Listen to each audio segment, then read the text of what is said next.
Today, we're going to be talking about diabetic socks versus regular socks, and if diabetic socks are even worth buying. So let's get into it.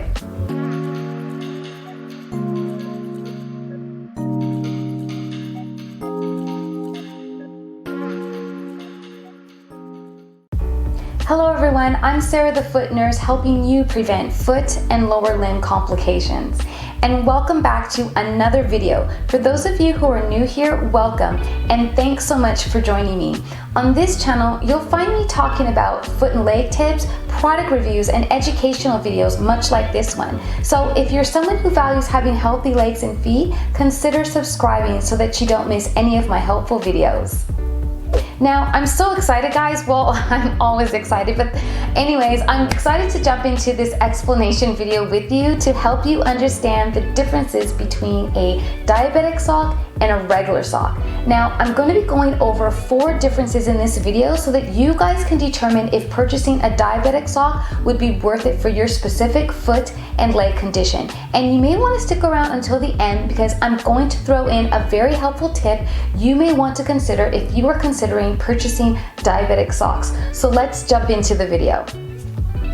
Okay, so the number one difference between a diabetic sock and a regular sock is the seam toe. A regular sock has a knitted seam that runs along the toe area, holding the sock together. Now, for some people, this seam may cause pressure points caused by the seam. It may cause toe irritation or even rubbing on their toes when wearing regular socks, with or without shoes. Now, diabetic socks generally do not have a seam toe. They make them this way so that the knitted material does not cause irritation, rubbing, or even blisters to the toes. So here's the thing, when you're considering buying a diabetic sock, either online or in a brick and mortar store, you may want to look for this seamless toe feature before purchasing the sock. So what I've come across when searching for diabetic socks is that the product is labeled diabetic socks, but then when you look at the description, it doesn't mention seamless toe. Or when you turn the sock inside out, you can clearly see there is a seam.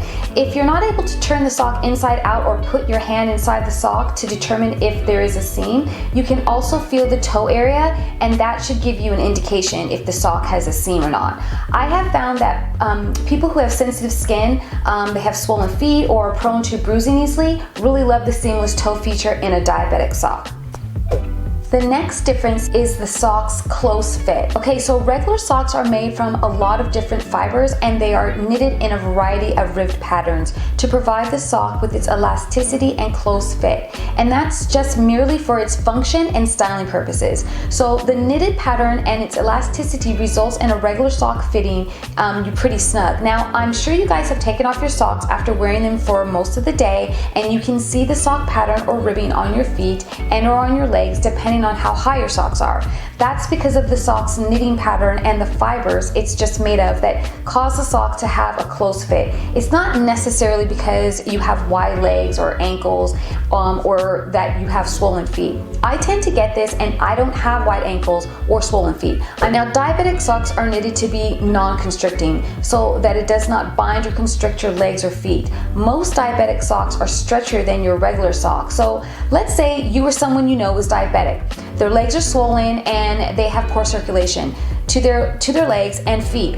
With a diabetic sock's non-constricting fit, it would prevent the sock from rubbing against your skin to cause injuries. But with a regular sock, someone who is diabetic or has swollen feet, wearing regular socks that are close fitted, they may have a greater chance of cutting off their circulation to their legs and feet because of its tight fit, resulting in possible wound or irritated skin. Now, the third difference between a diabetic sock and a regular sock is the elastic top band. Regular socks typically have an elastic top to keep the sock from unraveling and to keep the sock from sagging or falling down. Diabetic socks generally do not have this elastic top band. They are made this way so that it does not dig into your legs and so that it does not constrict blood flow. By the way, if you're getting value out of this video, hit the like button down below and tell me in the comments below if you think diabetic socks are worth it and if you would consider wearing diabetic socks now that you know some of the differences. Okay, so the fourth difference is material. Diabetic socks are generally made with moisture wicking material to keep your feet dry, such as bamboo, copper, wool, nylon, and spandex blends. Regular socks are typically not specifically made with these materials. They are usually made of cotton, nylon, and lyrica. I've put in the description box links for those of you that want to nerd out on the different materials diabetic socks are made of.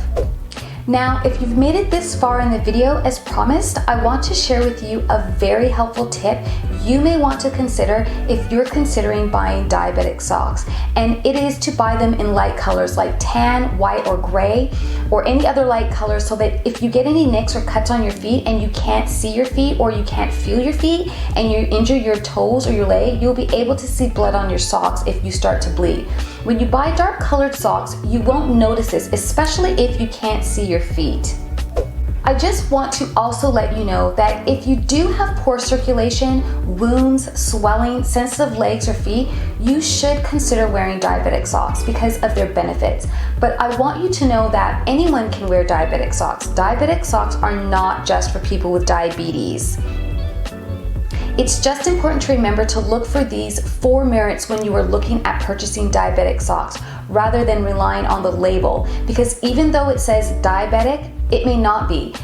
It's like juice that says sugar-free, and then when you read the ingredients, it clearly has sugar in the product. So there you go. There are the 4 differences between regular socks versus diabetic socks. I hope that this video gave you greater understanding and value between these 2 different types of socks. There's going to be links in the description box of where you can purchase these diabetic socks that have these features. And if you want, you can click the link above so that you can watch some of my other helpful videos.